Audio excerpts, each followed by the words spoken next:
আমি যদি 1,000 কোটি টাকার মালিক হই না, তুই আমার ভাই ছিলি, আসস থাকবি, তুই হচ্ছে আমার কলিজার বন্ধু, আমার ভাই। বল রাখি কেমন বন্ধু, বিদেশ নামক প্যারাটা এখন শুরু হবে, ডিউটি দিয়ে দেবো বন্ধু, ঠিক আছে? হ্যালো ভাইয়া। হ্যালো। ভাই আপনি না ডিফেন্সে জব করেন? হ্যাঁ করি। তো আপনি আজকে এখানে? এই তো সামনে ঈদ না, ঈদের মার্কেট করতে আসছি। ও আচ্ছা আচ্ছা, তাহলে একটা কোয়েশ্চেন করি। হ্যাঁ করেন। আচ্ছা, বন্ধু বান্ধব আছে? বন্ধু বান্ধব ওইরকম নাই, একটা ক্লোজ ফ্রেন্ড ছিল, ও এখন বিদেশ চলে গেছে। আচ্ছা, ওকে মিস করেন? মিস বলতে নিজের চাইতে অনেক বেশি মিস করি। আচ্ছা ঠিক আছে, তো বন্ধুর সাথে কথা হয়? এখন তেমন একটা কথা হয় না, দূরত্ব বেড়ে গেলে তো বুঝিনি। আচ্ছা ঠিক আছে, ট্রুথ অর ডেয়ার? ডিয়ার। ঠিক আছে, আজকে আপনি আপনার ওই ফ্রেন্ডকে কল দিয়ে আপনি ওকে অনেক ভালোবাসেন, মিস করেন, সেটা প্রকাশ করবেন। আচ্ছা আপু, ও তো বিদেশে থাকে, এখন বুঝতেছি না ও কল ধরবে কিনা। আচ্ছা ঠিক আছে, আমরা দেখি উনি কল ধরে কিনা, ঠিক আছে? আচ্ছা ঠিক আছে। ওকে, কল দেন। चलिए शुरू करते हैं। হ্যালো দোস্ত। বন্ধু তুই আমার এইভাবে ভুলে যাবে বন্ধু, আমি তো কোনো চিন্তা করতে পারি না বন্ধু, এতদিন পর না তুই আমার কল দিলে বন্ধু। না রে দোস্ত, আসলে তুই বিজি থাকো সেজন্য কল দিই না আর কি, বুঝছ নাই? তুই আমারে ভুলে যেতে পারছিস বন্ধু, তুই ছাড়া তো আমার কেউ ছিল না রে বন্ধু। আসলে তোরে কখনো ভুলি নাই, এটা তুই ভুল ভাবতেছস। আসলে এটা সত্যি, দূরত্ব বেড়ে গেলে নাকি গুরুত্ব হারাই যায়, তুই যে আমাকে ভুলে যাবে তা আমি তোমার চিন্তাও করতে পারি নাই। আসলে তুই আমাকে ফেলে চলে গেছো, সেটা আমার একটু অভিমান হয়েছে আর কি, বুঝছ নাই?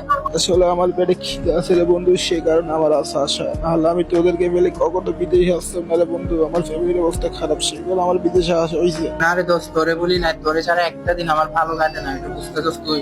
যে সঞ্জয় আমাকে ছাড়া একটা মুহূর্ত থাকতে পারতো না, সেই সঞ্জয় আমাকে ছাড়া দিনের পর দিন থেকে যায়। আসলে এটা অনেক সময় আজকে থেকে আসলে যখন ফিল করি না, আসলে বন্ধুত্ব নামক কিছু নাই, সেটা বুঝতে পারি এখন। না রে দোস্ত, সেভাবে বলিস না, আমার কষ্ট লাগতেছে। মাঝে মাঝে আমার কলিজাটা ফেটে যায় রে বন্ধু, ইচ্ছা করে তোদের কাছে উড়াল দিয়ে চলে আসি বন্ধু, কিন্তু কি করে পারবো রে বন্ধু, আমি তো বিদেশ চলে আসি বন্ধু, আমি পারি না তোদের কাছে থাকতে, পারি না তোদেরকে সাথে থাকতে, তোদের ছাড়া আমি ভালো নেই রে বন্ধু বিদেশে। তোরে আমি অনেক মিস করি রে, আসলে তুই অনেক বিজি থাকো, যার কারণে আমি কল দিয়ে তোরে ডিস্টার্ব করি না, বুঝছ নাই? বন্ধু তোরে ছাড়া আমি ভালো নেই রে বন্ধু। কান্না করিস না রে দোস্ত, আসলে তোরে ছাড়া আমার একটা দিন ভালো কাটে না। এই আসছি বন্ধু টাকা কামাইছে, কিন্তু বিদেশে যেতে বন্ধু বাতে পারে ফেলবে, এটা কখনো পাবি না রে বন্ধু। আসলে টাকা জিনিসটা এমন জিনিস যে বন্ধুত্বের দূরত্ব বাড়ানোর জন্য এটাই যথেষ্ট। বন্ধু টাকা কখনো তোকে আমার কাছ থেকে দূরে নিয়ে যেতে পারবে না বন্ধু, আমি যদি 1,000 কোটি টাকার মালিক হই না, তুই আমার ভাই ছিলি, আসস থাকবি, তুই হচ্ছে আমার কলিজার বন্ধু, আমার ভাই। আচ্ছা তুই কান্না করিস না, আসলে বুঝতেছি আমি তোর অনেক বন্ধু মিস করি রে বন্ধু, তোকে ছাড়া আমি প্রবেশে ভালো নাই রে বন্ধু। তোরে অনেক মিস করি রে দোস্ত, আসলে তো তোর সাথে কাটানো সময়গুলো অনেক মিস করি, আর আড্ডা দেওয়া একসাথে, দুই একটা চা দুইজনে ভাগ করে খাওয়া, এগুলো খুব মিস করি রে দোস্ত।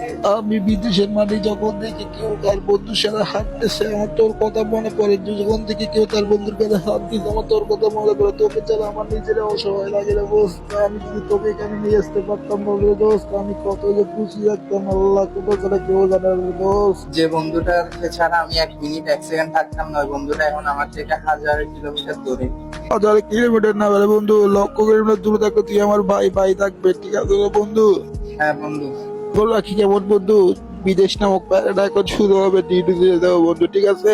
আচ্ছা ঠিক আছে, ভালো থাকিস, নিজের কেয়ার করিস। নিজের কেয়ার করিস, তোরে ভাই চশমা তোর সাথে আছে। কেমন লাগতেছে ভাইয়া? আসলে আপু কি বলবো, ওকে ছাড়া নিজে আসলে খুব একা একা লাগে নিজেকে।